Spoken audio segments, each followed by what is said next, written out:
नमस्कार मित्रांनो, आज सकाळी गाडीला स्टार्टर मारून मी गाडी घेऊन कॉलेजच्या दिशेने निघालो. रस्त्यामध्ये एक मोठ्या मिक्सरच्या गाडीने अख्खा रस्ता अडवला होता. त्या गाडीला ओव्हरटेक करून मी पुढे निघालो. कॉलेजला पटापट पोचलो व पार्किंगमध्ये गाडी लावून हेअरस्टाईल नीट आहे की नाही ती पाहिली.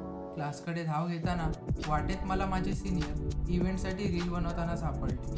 त्यामध्ये माझा मित्र होता सचिन. क्लासमध्ये येऊन फर्स्ट लेक्चरला बसलोच होतो तर मॅमला कॉल आला व आम्हाला एक छोटासा ब्रेक मिळाला. त्यामध्ये माझे मित्र फर्स्ट लेक्चर नंतर मला आधार कार्डचं काम होतं. आधार कार्डचं काम करायला मी बाहेर गेलो होतो. सेकंड लेक्चर मिस होऊ नये म्हणून मी कॉलेजकडे पटापट धाव घेतली. आतमध्ये येताच मला माझे सर्व मित्र खालीच भेटले. ते लोक बोलत होते की सेकंड लेक्चर बंक मारूया. पण आता काय, मॅमने त्या दोघांना पाहिलं होतं, आशिकाला आणि यशला. या दोघांना मॅमने बघितलेले.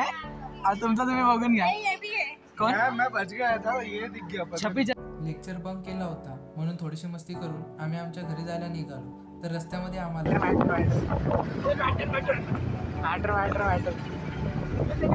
घरी येऊन मी माझी गाडी बिल्डिंग खाली लावली व स्टेशनकडे पायी चालत गेलो. स्टेशनला ट्रेनची वाट पाहत होतो, इतक्यात ट्रेन आली. आता मी चाललो होतो ठाण्याला प्रॅक्टिससाठी. पटापट ट्रेन पकडली व मी ठाणा स्टेशनला पोहोचलो. ठाणा स्टेशनला पोहोचून मी तालीम हॉलमध्ये गेलो तर पाहतो तर काय, कोणच नव्हतं. नंतर थोड्या वेळाने सगळे आले व आम्ही तालमीला सुरुवात केली.